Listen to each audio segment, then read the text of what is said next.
Hello, everyone. What's up? Happy Sabbath. It's about to be Sabbath right now. Like in a few minutes. The sun's gonna go down, so I'm excited. Hope you guys are excited. And so, yeah, I am making another. I think it's called Lessons of Love. I think that's what I called it.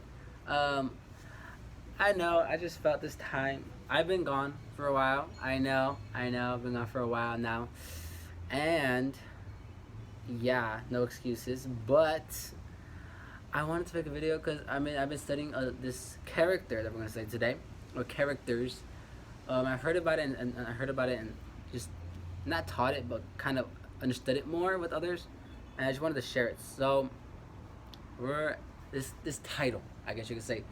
Um, it's not the title for this, but we're gonna looking at the perfect couple.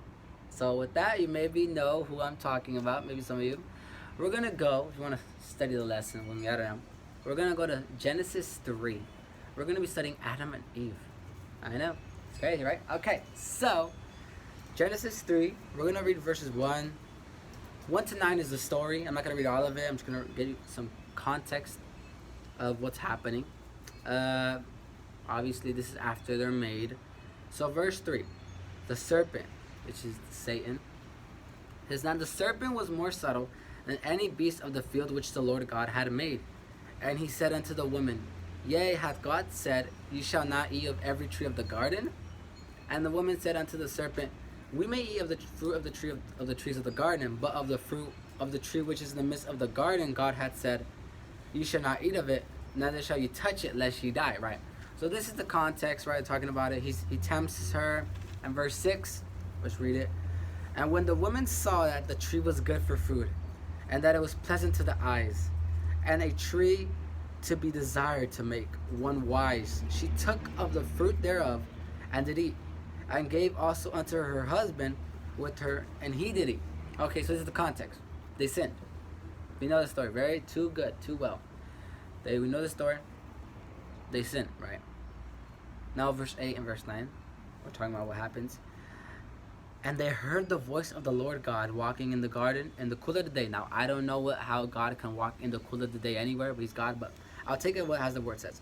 It says, "And they heard the voice of the Lord God walking in the garden in the cool of the day, and Adam and his wife hid themselves from the presence of the Lord God amongst the trees of the garden.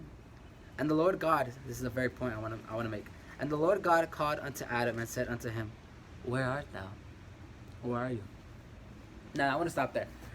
Do you ever wonder to yourself, why does God ask questions? I mean, the Bible describes him as knowing everything. The Bible in John, I think 2, it says that Jesus knew what was in man. He knew their thoughts. So why is he asking questions? I want to submit to you that the reason that God asks questions is not for he can know the answer. He already knows the answer. But the reason that he doesn't even do it for himself, he does it for you. He asks questions for the person he's asking them to. You see this example in when he talks to Elijah, when he talks to what's her name, the servant that Abraham had, Hagar. He talks to Hagar. He always asks questions first. So the reason I believe, and I'm truthfully and strongly believe this, is that the reason that God asks questions to us is not that he knows the answer, it's that we would know the answer. He's asking, where are you? He already knows they're in the garden. He already knows that Adam and Eve were in the garden. He knows that, don't miss that. But he's asking, where are you? Where's your heart? Where is your heart that it would take you to this point? You see, God's way of evangelism is to seek the lost, yes. And he's asking the questions first. He's not condemning them. He already knows what they're doing. He's going to deal with that later. But he wants to know where they're at. How is they feeling that this caused them to do this? Like, what caused them to do this? He's seeking to see how they feel. And how would that make an impact either in the church or just in general if we did evangelism or just talked like that to people? Before calling out their sins and how they're wrong, why don't we just ask them where they're at? We don't know what, we know what they did. Like God right here, He knows what they did. Don't miss that. He knows that they sinned. But instead of calling them out and telling their sin first and condemning them, He says, where are you? And so my question today, I have two questions today. I appeal to you, and I appeal to myself, to try to look at things in that way. Not to look at condemning a person before actually asking where they're at. I know I've done that, okay, so I'm not calling myself perfect or anything like that. I've done that, and that's why this story popped out to me. To see that God doesn't condemn first, but He asks us where we're at. And my question is, where are you? Where are you in your walk with God? And if you're not there, if you're not really strong in that, I'm not encouraging you to stay like that. But God accepts you as you are.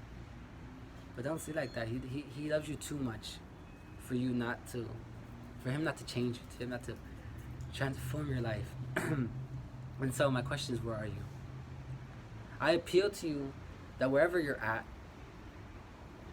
you may seek Him. You may seek God. The one who asked the question, where are you? He's asking you today, where are you? Where's your heart? That you would live a life as you are living now. That's my question to you. And my appeal to you as well is to try to be like God when we ask, when you see someone do wrong, ask the question, where are you? Where's your heart that it would make you do something like this? Or where's your heart that you would do something like this? Where's your heart? And don't go to condemn as God doesn't. He asked them where they're at before even condemning them, even though He knows what wrong they did. So my appeal to you and to myself is to really try to be like God. And in that way, to not condemn first, but really ask the person where they're at before doing anything of it. Thank you so much for hearing me. I know it's a short one. I don't know, it's not a short one, but it's one that I always had in my mind. And so yeah, this is a lesson of love. You really see this love in this story. So I hope it helped you out. I hope you have a great Sabbath. And yeah, hopefully I keep on doing this. I don't know, but yeah, have a great day. God bless. Bye.